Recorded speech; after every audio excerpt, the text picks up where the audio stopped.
Olá, sejam bem-vindos ao programa Sociedade e Direito, programa da sua TV Universitária, canal 14 da Multiplay. Esse programa é gravado no estúdio Manuelito Eduardo Campos, da Faculdade da Grande Fortaleza. Hoje, nós vamos trazer um tema bastante significativo para o jovem, esse que está saindo da faculdade, esse que está querendo empreender, que é o jovem empreendedor. Para isso, nós convidamos o senhor Vicente Queiroz, sócio e diretor de uma empresa de projeto chamado Arcitec e também do curso de idiomas Minds. Também convidamos o advogado Dr. Diego Guedelha. Dr. Diego Guedelha é sócio e diretor de um escritório de advocacia que trabalha notadamente no ramo empresarial. Senhores, sejam bem-vindos ao programa Sociedade e Direito, é um prazer tê-los conosco. E o grande desafio hoje do jovem, quando está nos bancos da faculdade, quando está meditando sobre o seu futuro, é querer saber o que é que eu vou fazer. E agora? E para isso não basta ser um profissional da sua área, seja odontologista, seja administrador, seja economista, seja advogado. Ele precisa também saber gerir a sua empresa. Então, doutor Vicente, como é que o jovem está encarando isso? Qual é o grande desafio que o jovem tem para colocar a sua empresa, para abrir seu negócio, para poder saber gerir e se autogerir também, não é isso? Primeiramente, obrigado pelo convite, fico muito honrado. Hoje, a juventude está passando por um momento muito diferente para a gente, né? Onde o mercado está em crise e cada vez mais está passando por um processo de medo também de entrar nesse ramo empreendedor, né? Então, mas mesmo assim, existe uma boa parcela, né, uma boa fatia que tem esse interesse, esse intuito de entrar nesse ramo, né? Então, para entrar e ultrapassar esses desafios, se faz interessante, faz interesse conhecer o mercado que ele está querendo entrar. Não basta ser um aventureiro. Eu vou porque eu gosto. Então, conhecer mais o mercado que ele quer entrar, né? Fazer uma pesquisa mercadológica, entender quais são as ferramentas que existem, entender aquele universo onde ele está querendo entrar, né? Entender juridicamente, entender contabilmente, entender quais são as isenções que o governo proporciona para esse mercado, para que ele possa, de forma contundente, de forma propícia, entrar sem grandes problemas. Mas para isso ele precisa primeiro se capacitar, né? Ou seja, como se a gente fosse entrar numa corrida, não adianta nada eu começar a querer correr 20 km, 21 km sem sequer conseguir andar 1 ou 2 km. Né? Exatamente. Então, essa capacitação ela vem de todas as formas, né? Tanto do ramo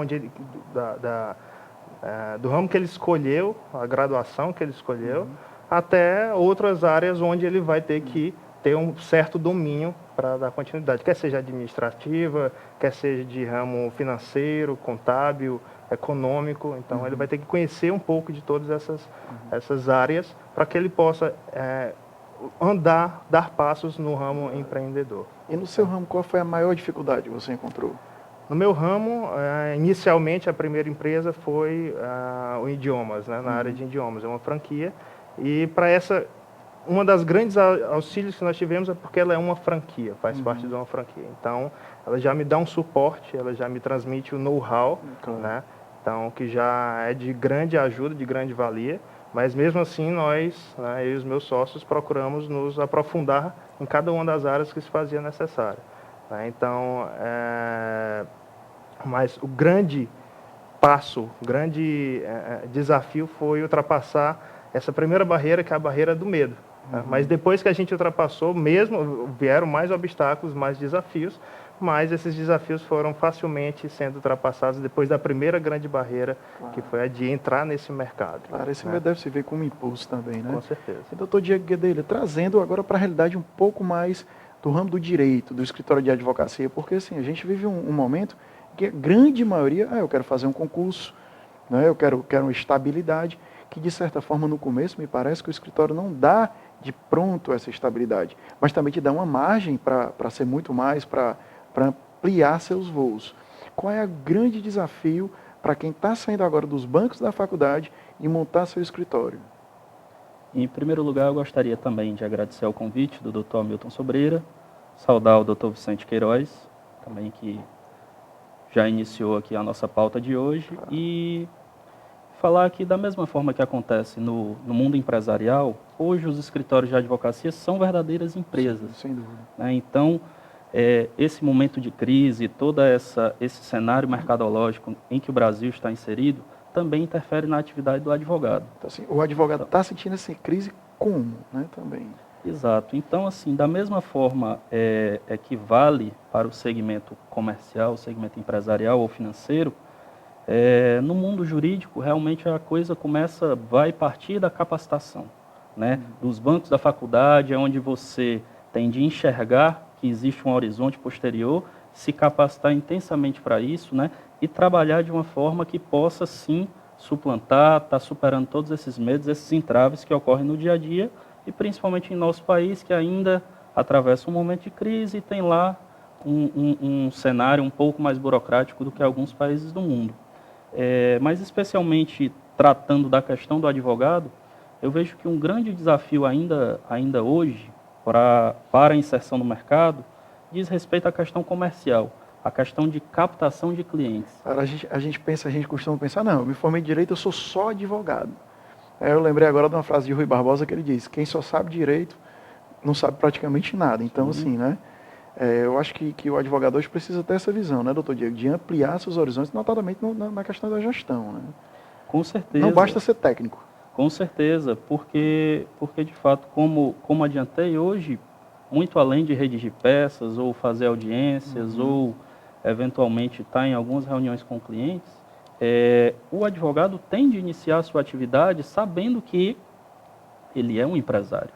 Então, ele tem de estar preocupado e atualizado com ferramentas de gestão, tem de estar totalmente sincronizado com modelos de gestão financeira do próprio escritório, porque não adianta nada, a bem da verdade, se sair, se colocar um nome à venda, se tentar trabalhar e você não ter esse suporte, você não ter essa organização que é sim hoje muito importante e decisiva para que a coisa venha a dar certo. E no caso do advogado tem um detalhe. O Vicente falou agora para a gente com relação à franquia, que isso deu um know-how, deu um nome, né, para poder começar. No caso do advogado, o nome é o seu próprio nome que você vai carregar, em regra, né, para quem quer ser o gestor. Então, essa questão de você se apresentar no mercado com a respeitabilidade do seu nome também deve ser levado em consideração demais. Não é isso? Sem dúvidas. Esse também é um item que é por demais importante, né, porque apesar de hoje a atividade advocatícia se configurar como um ramo empresarial em que, digamos, são exigidas todas essa ordenação financeira, essa organização a nível de sistema, a nível de metodologia, de processo, o resguardo do nome, né, a advocacia ainda é uma atividade preponderantemente intelectual. Sim. Então, assim, e por que não dizer pessoal, né? A relação pessoal. Muito pessoal. Né? Então, por que não o advogado, né, até mais uma vez eu friso a questão de desde os primórdios, desde o início de carreira, ou até mesmo no início da faculdade, assim, sempre haver essa preocupação com o nome. E com o nome, quando se menciona nome, não se quer dizer é um ícone, ou é uma marca, ou é uma coisa, mas em relação a você manter um bom nome e uma boa imagem, porque efetivamente a advocacia ela não vai estar associada a um nome de fantasia ou alguma representação tal. Claro. Ela vai, ao final das contas, estar associada a um sócio, a 2 ou a 3 de um escritório que vão compor aquela banca. Tá? Sobretudo essa questão de nome, Vicente, pegar aqui um gancho para isso. A gente no Brasil está vivendo uma época de crise, notadamente não só de crise econômica, mas uma crise de ética, aproveitando esse lance do que o doutor Diego colocou com relação à questão do nome. Agora, trazendo para a relação para a crise econômica que o Brasil vive. Qual é o grande despertar que os seus clientes, ou que os seus fornecedores, ou que os seus insumos, porque o seu insumo é insumo intelectual também, precisa realizar para sair dessa crise? Qual é o diferencial que o empresário, o jovem empresário, pode fazer para poder sair dessa situação de crise, ou para que não sofra seus efeitos, né? Com a crise, a gente percebeu que a capacitação, né, ou seja, a busca por capacitação e por profissionalização foi uma crescente, né, foi uma demanda exigida pelo mercado cada vez mais, porque as empresas estão buscando cada vez mais pessoas capacitadas para fazer parte das equipes, né. Então, essa capacitação, e a Minds, ela proporciona isso no âmbito de aprendizado de línguas, né, uma língua que uma hoje, das mais procuradas hoje, que é o inglês, né? E hoje o inglês ele deixou de ser um luxo para ser uma necessidade, né? Então, se você quer estudar um pouco mais, se aprofundar um pouco mais sobre alguma área específica, você vai ter que buscar livros ou artigos que provavelmente estarão em inglês, muitas das vezes, né? Então, o inglês ele passou a ser uma grande necessidade, né? E, incrivelmente, ainda no nosso mercado e no mundo de hoje existe, nós fizemos uma pesquisa de mercado recentemente e mostrou que 95% da população brasileira ainda não tem fluência, ou seja, ainda não tem o mínimo domínio da língua inglesa, né? Então, é um mercado que ainda tem uma crescente gigantesca, né? Infelizmente, ainda estamos e a gente vive num mundo de globalização, né, Diego? Sim. Também que você tem que ter um segundo idioma. E o mais buscado hoje, notadamente, claro, a gente sabe que o mais falado hoje, talvez o mandarim, pela própria população da China, mas o mais buscado comercialmente está aí entre o inglês e o espanhol, e isso se torna quase que obrigatório. Inclusive na área do direito, porque quando você vai fazer um mestrado, um doutorado, você vai precisar obrigatoriamente de um segundo idioma. Com certeza. E na área do direito também isso vem a se demonstrar hoje uma verdadeira necessidade, tá? Até para inserção e para aperfeiçoamento do advogado, porque hoje, como o doutor Hamilton já ressaltou, nós vivemos em um mundo globalizado. Então, assim, nós temos aqui hoje, no próprio estado do Ceará, para dar o nosso exemplo, nós temos suecos, nós temos alemães, nós temos chineses, coreanos. Então, uma série de pessoas, sejam elas investidoras ou não, né, que transitam aqui pelo nosso estado e que necessitam, de certa forma, ser atendidos, seja por uma assessoria jurídica, seja por uma assessoria contábil, por um outro programa, mas que precisam, né, ser atendidos. Então, assim, penso também que o jovem profissional, seja ele advogado ou não, tende a utilizar essa ferramenta do idioma, como o doutor Vicente ressaltou, para que possa ficar, então, melhor colocado e, assim, também atender a toda essa demanda que já existe. Puxando um pouco o que o doutor Diego abriu o programa, é utilizar o momento da faculdade para fazer esse processo, né? Então, utilizar o momento acadêmico para você poder buscar se capacitar mais, entender mais o mercado que você quer, realmente descobrir se você está buscando o lado empreendedor nesse momento da se esse faculdade, é seu perfil, se esse né? é seu perfil, nesse momento da faculdade, que a gente pode dizer que é um momento onde ele vai estar um pouco mais livre, né? Ele vai ter essa liberdade para escolhas, que ele utilize esse momento para poder obter essas informações, o que é necessário para que quando eu saia deste período, eu posso já entrar no mercado e entrar forte no mercado, né? Eu que sou o para-choque da minha vida agora, né? Sou eu que estou de frente. Colocando aqui só um pouquinho o dedo na ferida. É uma grande verdade o que eu vou dizer ou uma grande mentira? Não falta emprego, falta capacitação. No meu caso, é uma grande verdade. É uma grande verdade, né? Nós temos 4 grandes departamentos dentro da empresa e a gente está buscando incessantemente pessoas capacitadas para entrar, né? Para estarem crescendo junto com a empresa. Claro. Né? Então, e cada vez mais a gente está sendo mais criterioso, não só a minha empresa, mas todas as empresas estão sendo mais criteriosas em busca dessas pessoas, né? Mais exigentes. Então, quando você estiver nessa fase de acadêmica, que você também seja exigente com você mesmo, porque a sua concorrência vai fazer o mesmo. Será exigente também. Será exigente também. E nesse aspecto, também ainda batendo um pouco nessa tecla da importância da preparação, é se saber que a atividade empresarial, você não nasce empresário, e muito menos você vira empresário do dia para a noite, que é uma coisa, na verdade, construída, todo assim, não existe, parece um pouco clichê, mas aquela coisa de que sucesso só vem antes do trabalho no dicionário. Então, assim, é essa busca incessante pela pelo aperfeiçoamento, pela especialização, em buscar se fazer um curso, ou buscar, muitas vezes até o aluno ou o jovem profissional, ele desconsidera determinadas situações em detrimento de uma remuneração imediata ou de um ele retorno muito direto né? da Não coisa. vê lá na frente. E ele tem que enxergar que muitas vezes os grandes empresários, os maiores empresários, começaram também lá embaixo e foram pouco a pouco A construindo. gente vê exemplo de Bill Gates e outros mais. Exato, aí, e o né? que é mais importante, assim, para concluir um pouco essa pauta é que quando a oportunidade aparecer, ele tem de estar preparado. Claro. Então, a preparação não começa em um momento imediatamente anterior à oportunidade. Existe Já um é um ditado que processo. diz, o mestre chega quando o discípulo está pronto. Exato. E aí, pegando um pouco o gancho, a gente tem observado que tem aquela frase que de médico e louco todo mundo tem um pouco. Eu arrisco a dizer que de administrador também todo mundo acha que sabe administrar, né? Sabe administrar, porque mais ou menos a lógica da economia, quem administra uma casa bem, administra uma empresa bem e administraria um país muito bem.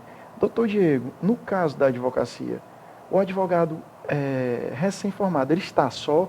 Ou como é que está o governo, o incentivo para isso, para o advogado que quer montar seu escritório, e a OAB também tem chegado junto? Esses dois lances, governo e OAB, de mãos dadas, pode dar um incentivo maior para o jovem advogado?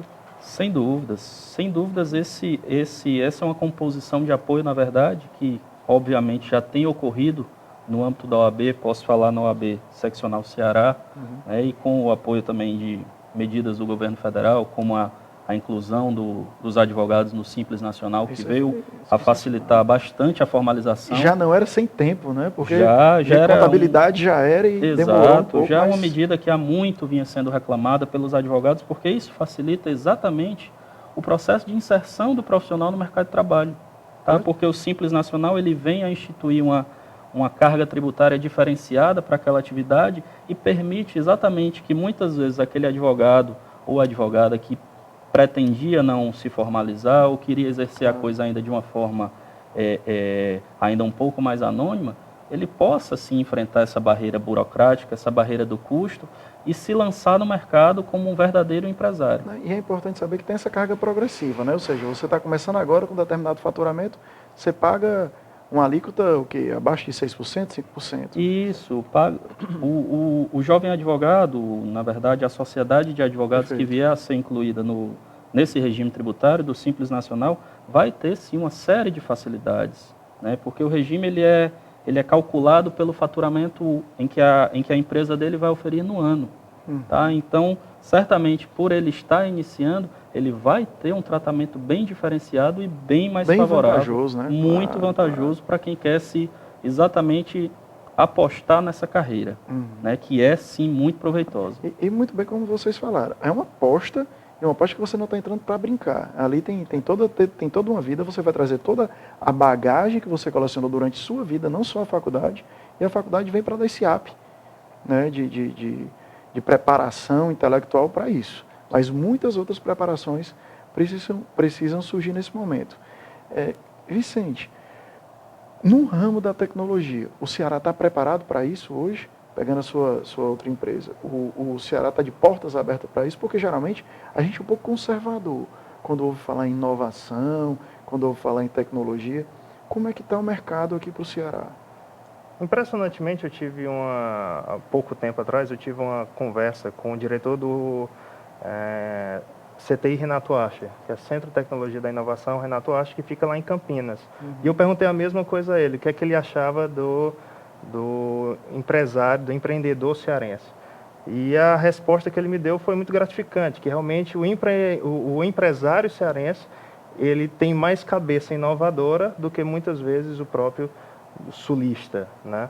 Onde lá o pensamento é mais de investimento, aqui nós estamos mais propensos a querer realmente criar. Mas mesmo assim, o governo, por exemplo, existem alguns incentivos, poucos, mas existem, de ordem de subvenção econômica, onde você pode participar de um edital e receber algum tipo de investimento do governo, ou então o que está surgindo com muita força, né, no mercado mundial, e aqui está começando a entrar também, as empresas anjo, ou incubadoras, onde você pode criar sua startup lá, normalmente nesse ramo de inovação tecnológica.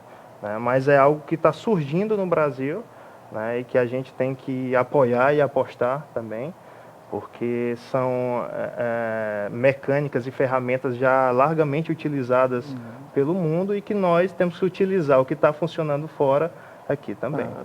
Às vezes eu penso que o mercado, para sair um pouco fora daquele quadrilátero ali de Sudeste, Sul, mais ou menos, Rio, São Paulo, Minas Gerais e talvez um pouco ali do Distrito Federal, mas o Distrito Federal mais com serviço público, né? Tecnologia mais pública. Talvez seja sair de lá para cá. Com certeza. Né? Buscar novos mercados, isso aí talvez seja uma grande vantagem para o Brasil. Junto com o desenvolvimento de inovação, né, com o investimento em inovação, em tecnologia, tem que estar atrelado à parte educacional, né? Então, as universidades. E nós temos aqui, no Norte e Nordeste, grandes universidades federais e privadas, né? E Públicas a interiorização da universidade é importante também. Importantíssimo, né? Então, buscar lá dentro as pessoas para o crescimento de lá também, surgir de lá esse tipo de desenvolvimento, né? Esse tipo de desenvolvimento tecnológico. E até considero importante, assim, pegando um pouquinho o gancho no que foi falado, o que a gente já havia comentado antes de ser um mundo globalizado versus uma situação que a gente ainda vê, né, historicamente, a região Nordeste, ela é economicamente um pouco desprivilegiada, mas isso pode ser sempre encarado de uma forma negativa ou muitas vezes de uma forma positiva. Né? Em conversas com alguns empresários da região Sudeste, uma absurda maioria enxerga, na verdade, o Nordeste, né, como uma região de grande oportunidade. Exatamente porque ainda existe todo esse espaço para crescimento, ainda que exista essa suposta barreira histórica, e de fato existem ainda dificuldades, né? Essa questão da interiorização ainda não existe tão bem estabelecida, tão bem distribuída, né? Mas que eu creio que se houver investimento no trabalho, se houver investimento na capacitação, certamente, né, a nossa região vai sim poder se desenvolver e muito utilizando como alicerce essas premissas. É interessante que cada profissão e cada região tem uma particularidade. Para o Vicente, o caso da franquia é uma excelente opção, né, de sugestão para os jovens. Para o direito, Diego, no caso não se aplicaria muito bem a franquia, mais ou menos isso seria filial de alguns escritórios grandes que tentam chegar aqui pelo estado do Ceará. Como é que você vê isso? Na verdade, é uma questão bem particular. Como colocado, esses escritórios não funcionaram muitos em regime de franquia. Foram espécies de filiais que atuavam, algumas instaladas desde o início e outras que fizeram uma espécie de junção com escritórios locais para tentar desenvolver o trabalho. Mas aí nesse ponto, até por advocacia ser uma atividade personalíssima, que muitas vezes exige um corpo a corpo, olho no olho, e o cliente muitas vezes adora que às vezes mais a presença do advogado do que o procedimento em si que está definido. Em alguns casos houve um rompimento, né, porque houve um choque de cultura muito grande. Houve um choque porque alguns escritórios, a exemplo, escritórios de São Paulo, que se instalaram em Fortaleza e acabaram não enxergando tanto... Não fazendo a leitura do cliente daqui, né? Exatamente, porque é uma lógica de mercado, na verdade. Não que eles sejam melhores e nós piores, ou o contrário, né? Mas uma lógica de mercado, uma inteligência que se desenvolve e se estrutura de uma forma. Então, penso que isso, na verdade, não vejo isso como um fator negativo, e sim como algo que reafirma a necessidade de a gente atuar, né, fortemente e desenvolver essa nossa inteligência, digamos, técnica e mercadológica também, né, para suplantar essa barreira cultural e se firmar como um grande escritório também. Já para empresas, né, o Vicente, a questão da franquia de filial já funciona de outra forma, né? Sim. Diferentemente, ele já te abre portas, né? Com certeza. Para mim, a grande diferença entre uma empresa e uma franquia é basicamente os padrões que uma franquia exige que você siga, né? Mas independente do modelo de negócio que você escolha participar, né, a grande diferencial que você vai ter é o seu planejamento, né? Então, se você conseguir se planejar, se capacitar, conseguir entender o mercado, não tem uma receita de bolo, mas os riscos são diminuídos, né? Então, o empresário é um cara que trabalha com riscos, né? Ele vai entender, vai conseguir analisar, perceber os riscos e ver se ele vai mitigar ou vai aceitar esses riscos. Então, essa análise é muito importante, né? Então, tudo que a gente está falando aqui, basicamente, sintetiza que o empresário ele não vai dominar apenas 100% uma área específica. Ele vai conseguir ter uma onde ele vai já ter um enfoque, que ele já deu, mas ele vai conseguir ter uma noção, né, pelo menos de 30, ou vai buscar ter um multidisciplinar em outras áreas, né? Então, isso é importantíssimo para o novo empresário entender que é dessa forma que tem que funcionar, né? Então, como você falou, todo mundo pensa que é administrador, mas a administração existem muitas técnicas mecânicas que só quando você vai estudar e se aprofundar que você vai entender como um bom soldado só se faz na guerra. Exatamente. Né? Exato. Diego, eu tenho uma curiosidade que eu espero que seja também de todo o público de casa. Quando eu passar essa informação, as pessoas vão entender. Você teve a honra e o privilégio de ser sócio de um grande baluarte da advocacia e notadamente da faculdade, das cadeiras da faculdade, grande doutrinador aqui do estado do Ceará, chamado doutor José Alberto Rola, que infelizmente nos deixou há pouco menos de 6 meses. Perfeito. Qual foi o grande ensinamento que o doutor José Alberto Rola deixou para você? Doutor Hamilton, penso que o maior ensinamento que o doutor José Alberto transmitiu a nós do escritório, a profissionais do direito aposentados já, porque ele, enquanto professor, ele, creio que transmitiu os ensinamentos a praticamente 2 ou 3 gerações. Grande mestre do direito comercial à época, empresarial e falimentar também. Isso, e falimentar à época. Então, sinteticamente, eu acho que a gente pode concluir que o grande ensinamento deixado por ele é de se trabalhar com retidão e sempre se trabalhar. O empresário, como dito anteriormente, ele não se cria, ele não brota do chão, assim como o advogado não se faz. Toda uma carreira é construída, toda uma vida é construída, ou todo um negócio é construído. Então, o importante é que essa construção seja estabelecida em pilares firmes, sejam eles pilares organizacionais, sejam eles pilares financeiros, sempre pautados também em pilares de ética e moral, tá? Mas que você consiga criar, né, seja utilizando aqui a nossa mesa, o empresário ou o advogado, utilizar desses princípios, né, de trabalho, de dedicação, de esforço, realmente de sol a sol, claro, de todos os dias, e que nunca deixe de se capacitar. A grande, se posso concluir, a grande herança que vejo do Dr. Zé Alberto, né, em que houve no nosso escritório, foi que aos 88 anos ele veio a falecer peticionando, indo ao escritório todos os dias e produzindo academicamente. Então, eu acho que o exemplo a ser seguido por nós e por várias gerações seja assim esse aí. É importante que a gente tenha noção que para construir qualquer obra, não só uma obra de arte, uma obra de trabalho, e um nome demora às vezes séculos e anos para se construir, mas para se destruir, às vezes são segundos. E senhores, como o tempo se vai, e às vezes até para se construir um profissional hoje não temos tempo, porque tudo é muito rápido, tudo é muito ligeiro, nós temos aí na revolução da comunicação. Eu peço aí as considerações finais dos doutores. Vicente, 30 segundos aí para suas considerações finais, por gentileza. Qual é o recado que você dá para a gente, para o jovem que está saindo da faculdade? Bem, um lema que eu estou tentando, é um processo de disciplina também, né, que eu estou tentando trabalhar comigo mesmo e com a minha empresa, é sempre trabalhar mais e melhor, né, fazer mais e melhor as coisas. Então, é um lema que necessita de disciplina, querer buscar sempre inovar, querer buscar aprender mais, querer entender o universo onde a gente está, saber que nós não sabemos tudo, mas que a gente pode tentar buscar nos formar mais, né?